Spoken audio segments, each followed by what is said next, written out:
We are going to usher in 2023 for the equity markets with perhaps the best-known veteran of Indian markets, Raamdeo Agrawal, Chairman and Co-founder, Motilal Oswal Financial Services, joins us now. Good morning, Raamdeo. I wish you a very prosperous 2023. Thank you very much for starting it with us. Yeah. I mean, very good morning and very happy New Year to you and all CNBC viewers. Thank you. Happy New Year to you as well. How are you feeling about the markets? Okay. I mean, like, see, there's no excitement of grossly undervalued market, so you're going to rocket or something like that. So, and then global uncertainties are too many. So, right now it's a kind of a subdued thing, but GST collections are very well held up. That's one data that gives you confidence that things are all right. So, I think things are all right till November, December. So, I would believe that 23 will be, we're starting in a very strong note of economic activity. Heading into a lot of elections and things like that, and worst of global uncertainties. Still the Ukraine war is on, still inflation war is not over. China is still struggling with the COVID. So I think we have more of the same from 22, and hopefully first half will be somewhat like this. Second half, let's see, 6 months is a very long period. Yeah, and if we overcome those, then we could have a glorious second half. I mean, I don't focus that much on where the market is headed. I'm more focused on where my stocks are. I'm coming to that. See, first of all, congratulations. You've moved into a new house. Yeah. You would know what real estate is like. So tell us if that's going to be, another trump card year, another big year for real estate stocks. Yeah, stocks are different from the real estate. Real estate itself is very expensive. I mean, at least in Mumbai, what I hear, Andheri, Juhu and all, they're more closer to 75,000-80,000 rupees square foot for a worthwhile ready stock. So that seems to tell me that there is a very good market. Now the issue is how do you execute? How much inventory you can deliver in the marketplace, and how your authorities are really hearing this as a problem rather than as an opportunity to, to kickstart the economy. Yeah, so I think if they push the system well and permissions and all the hurdles are being cleared, because if government wants or bureaucrats want to clear the hurdles, they can clear it overnight. So once that thing is done, then it is for the entrepreneur to play the game of quick completion. Consumers will demand. So I think it's... So should I understand that you don't want to play real estate as one of your top bets? They're not... See, for me, year of 23 will be practicing consistency, because that's what the wealth creation study we did. Okay, and they are not particularly consistent performers. And so yes, of course, we'll look at it. Some of the bigger ones who are stable, large, and they have they have the potential to be consistent. But they don't, the way they have played in last 10-15 years, that has not been very consistent. So I think now RERA has come. Playing ground is very much more certain, I would say, consistent, I would say. So it is for the entrepreneurs in real estate to deliver, particularly the corporate entrepreneurs who have come in. They have a large opportunity to deliver very predictable performance going forward into, and as we see those things are happening, maybe we'll start getting interested slowly into the sector. Okay, you can wait. Our director very helpfully pulled up all the sectors that moved last year and which didn't, and the big trade really was going long on banks and short on IT. Yes. What do you think the big trade of 2023 will be? Yeah, so I was wrong in IT. I was right on the banks. Banks were very clear that yes, it's going to happen. But I didn't know IT will be. But these two are like literally 25% each. Or actually, bank is bigger if you combine private and public. So financials, I mean, lenders are like more like 30%, 32%. Yeah. Banks are, sorry, IT is about 23-24% of the total corporate profits. Now, I don't think both can do well together. The way index is constructed, I don't think both can be at a high. I mean, anything can happen in the market, but I'll be very surprised that banks and IT both will be at a high. If bank is at high, I mean, can you believe that people are selling? I mean, IT is down by 25-30%, and PSU banks are up by 70%. So that's the contrast you're seeing, So I think markets are rotating, and there was an excess kind of depression in PSU per se, but all the PSUs. Literally no wealth was created. In fact, they were the biggest destroyer of wealth in the last 5 years. And now I think finally enough is enough, and there is some rally in this particular space. But it's good to go for more. The banking looks like, I mean, banks definitely has some more steam, because there's a credit cycle. They've just started lending. They have to get into bad lending. Okay. before the trouble strikes, and you will know first. You know, when when there is exuberance. Exuberance and exuberance will not happen in the same place where it happened last time. Last time it happened in corporate loans. This time, I don't know where it will happen. So since we're talking about banks, I had to ask you about the HDFC Group. You know, we put out a study where we talked about how all the stocks, HDFC Bank, HDFC AMC, HDFC Life, the valuations are looking attractive, and there's been a large degree of underperformance in the last many years. You think the fortunes will turn this year? This year, I don't know, but it will turn. Because markets can take much longer than you and me can forecast. But if there is a value, if they keep growing at 20% plus and the P multiple remains at 20, I don't think it can stay for very long. Such a credible name, and if there was a fear about the transition, all the change over merger and change in leadership and all, even that will be proven in next, I mean, it's already 2 years, another year or so. I think then people will reassess. And what happens is that there were things which were below HDFC. So they have come up. Now they will be at HDFC level, and market would want them to go ahead, but it cannot go ahead unless HDFC also pulls up. So, you know, it's a relative kind of a situation. My sense is that better days are ahead. In terms of valuation, earnings will come whatever for the sector and the companies. But it is more about in fact, the bigger game in the market, I mean, if you see the de-rating on 12 months basis, is not so much about the earnings. It's about the change in the P multiple. Okay. Like say public sector banks were at 0.2, 0.3 price to book. Now they are at closer to 1 time.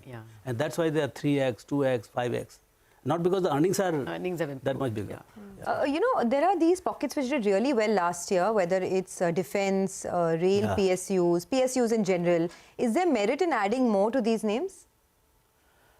Frankly speaking, I have not done a lot of work, but because Atmanirbhar Bharat and the kind of at border, government's commitment to become much more, Atmanirbhar on defense procurement, and the size of the economy which is becoming bigger, borders are not very, friendly right now. So I think the tailwind is very strong. Now, the only thing is that it's little lumpy, you know. So you have to look at the companies which have done well in the past.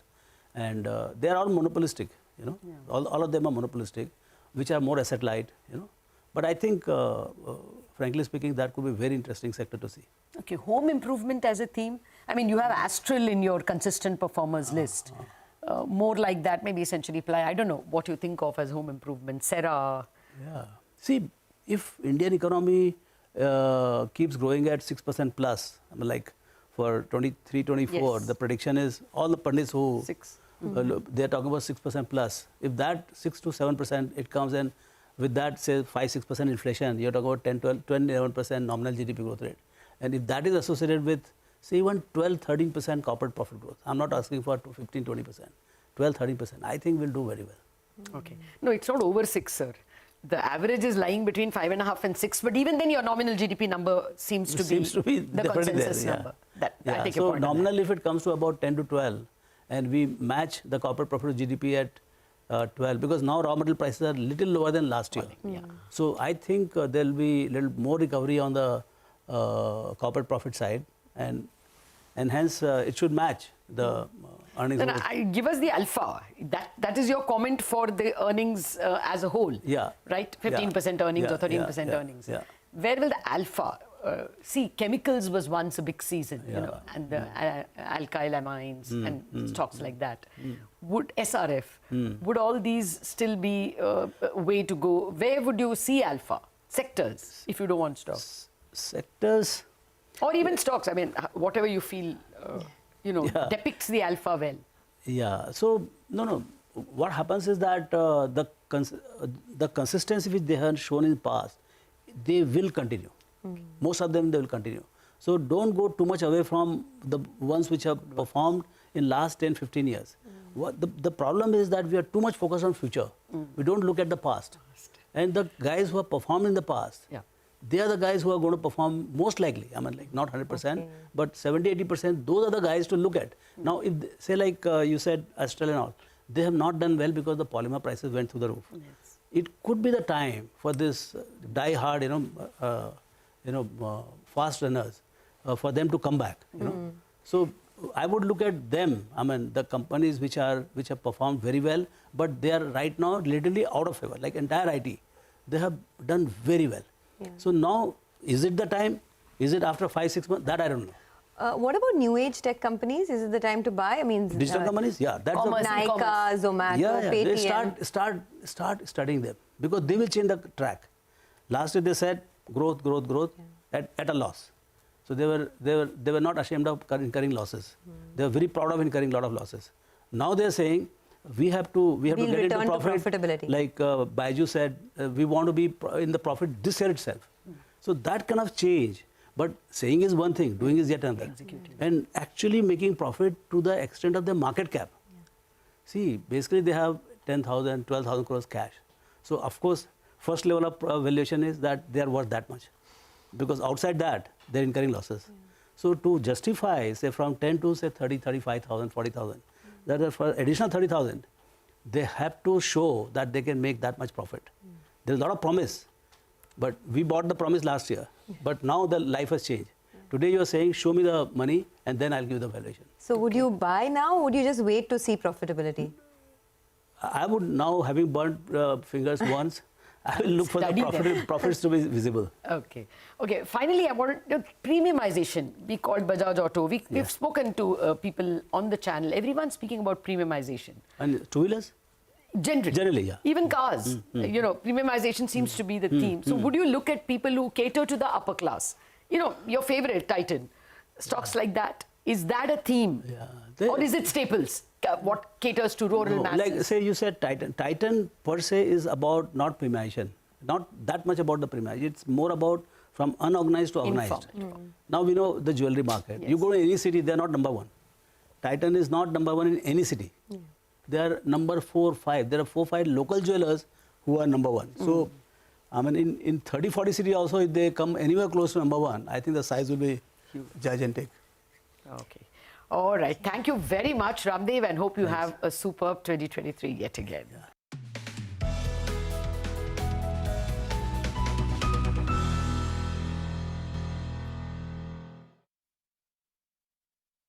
Samir Arora, founder and fund manager at Helios Capital. It's always a pleasure and great to have you with us. What does 2023 hold for India? India was the outperformer in that we were up at an index level 4%, whereas the US indices were pounded with 20% losses, 30% losses. Should we continue the good run here? Well, we should have a decent enough run to be happy ourselves. In the sense, it's possible this year, let's say that China goes up more because people think it's a rebound. But India itself will also do well in that situation. And if the rest of the world does badly, then we will surely outperform. Overall, I think this year I am starting in my mind on a positive note, because if I see the current issues, mostly related to US inflation and now maybe the COVID in China, the US inflation thing has been going on for quite some time. And in the next 2-3 months, I think by March, they would have finished their hikes and then they would pause for a long time, maybe the whole of this year. But at least it won't be hopefully incrementally negative news.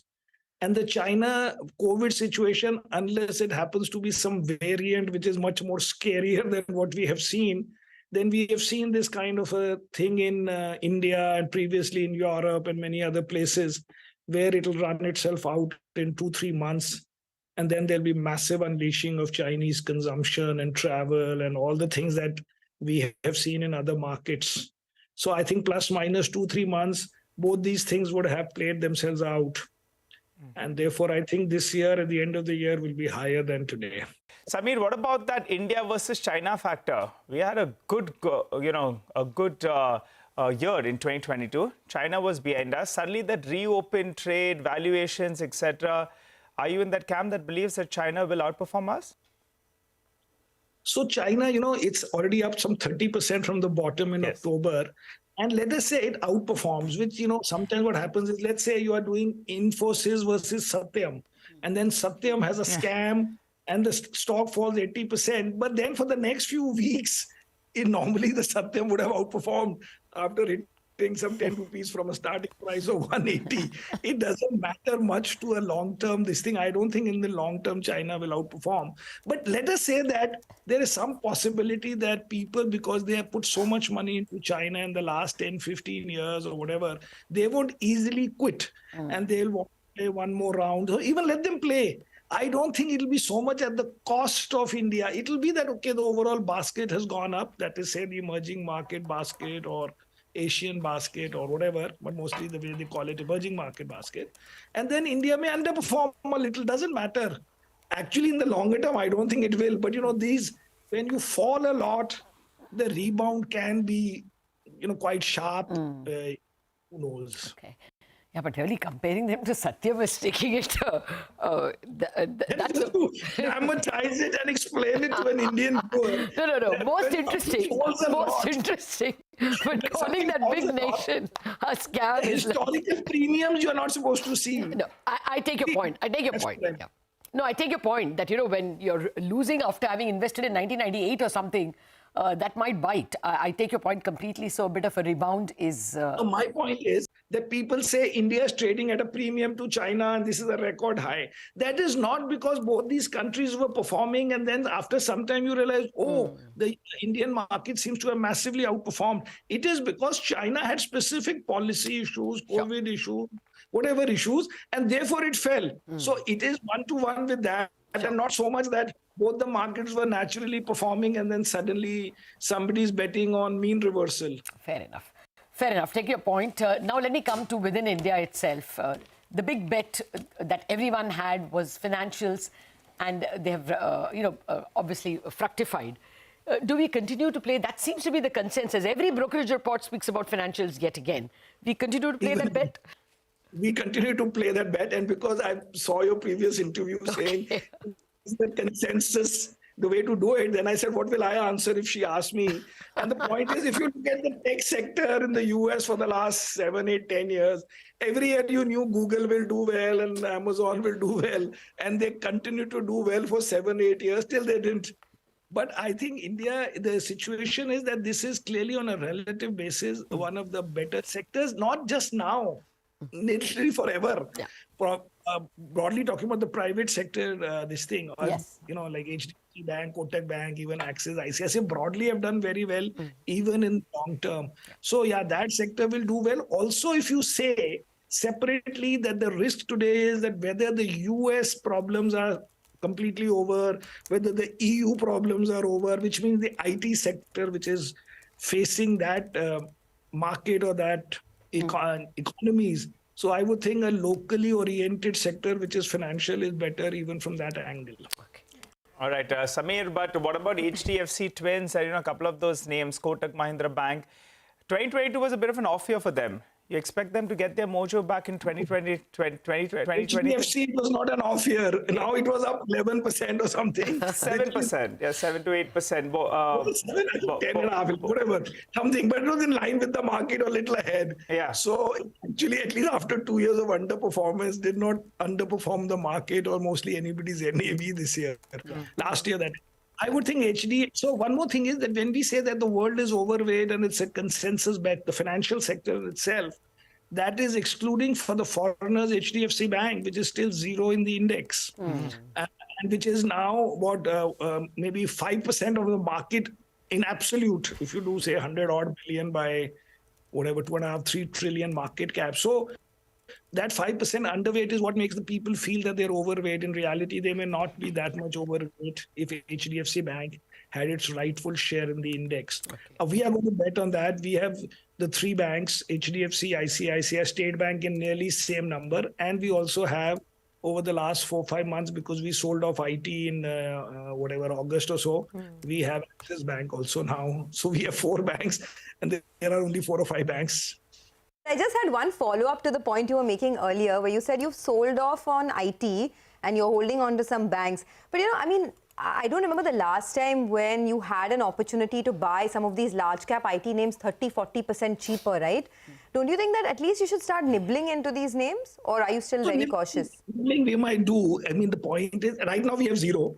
but nibbling we might do. But the thing is that these guys have to still properly disappoint us. The stock price is one thing, but right now they are not. I mean, I think from this quarter they will start talking about lower numbers and stuff like that. So far they've been saying that we will get this project and we'll get cost-related projects and other things. But if you look at the US companies, you look at them in cloud, in security, in everything else, these business software like Salesforce, every one of them is having slowdown and the stocks are down, whereas and then EU and then UK. So I think that I may nibble, but I won't nibble before March, April, when we start thinking about them giving guidance for the year. They are not going to do anything great in Jan for me to feel that I have missed out. Plus, I'm not sitting on cash. So it's a relative trade I'm playing, right? That I've even bought Paytm, by the way. So I bought Zomato I had. So point is, it's not, we are just betting on a relative thing that which one can go up 10% more than the other. Okay, now this is telepathy. Huh? You spoke about Zomato. I was going to ask you that. In your Twitter, you had mutual funds mangoing Mafi from their investors for investing in several of the IPOs. Is it comeback time at all? If you have Paytm, would you also go to the others, Nykaa, PB Fintech, Zomato, all of them? So Zomato we bought before. Zomato we bought last, 4-5 months ago, whatever the June quarter. Paytm was after the last quarter. So no, right now we have only these two, but we bought a few IPOs ourselves. These new IPOs which are all down, I think one of them is not down. Fusion is not down, I think. But UK Parts and Fusion, but these are all like plus minus zero, because they're just very new IPOs anyway. So they've not had a chance to go down in case they have to. Hopefully they don't. Okay. You know, the big theme, like we have just discussed, was financials. Is there any sunrise theme? I mean, today morning, many people spoke about metals. Metals doesn't fit our big picture theme in our life because we have never been able to do well. So when we feel that the theme has done very well and is irritating me, then I'll buy a little and then it'll stop performing. So we don't want to do that stage yet. So leave us with one big idea for 2023. Something you're nosing around and may pounce on. No, that way, our thing is very simple, that we buy 20 stocks and bet that the pool will do well without exactly knowing whose turn it is next. So the best example to see that is, if you see in 2021 December, did anybody say that by Varun Beverages we turned out to be up 125% or Lemon Tree turned out to be up 80%? Nobody knew. Nobody can imagine the extent to which stocks can do well. So my one point idea on which I'm going to do a talk is, people think that if they buy an idea, that if they have not done well, if they haven't researched it to the 100% and therefore are not willing to own less than 5%, they may have not done enough work. Sometimes the serendipity works, sometimes the fact that stats work, that some 30-35% of the stocks do very, very, very well relative to the market. And you have to try and get a larger part of your portfolio there without exactly knowing whose turn it is next. How could you have imagined that Indian hotels will be up 70% in a year? And if you believe that you will only buy stocks where you believe they'll go up 70%, you would never have bought these three stocks. Yeah. But when you do 2% like we did, that was enough. It didn't matter that we did not buy 10 because we never imagined that these stocks could be up so much, so fast in a bad year otherwise. That is the trick. That's a great lesson. Serendipity also works. That also indicates a very humble lesson that we should be prepared for these accidents. Pleasant ones. Pleasant surprises. Okay. Samir, have a great 2023. Thank you very much for starting it for us with Ilan.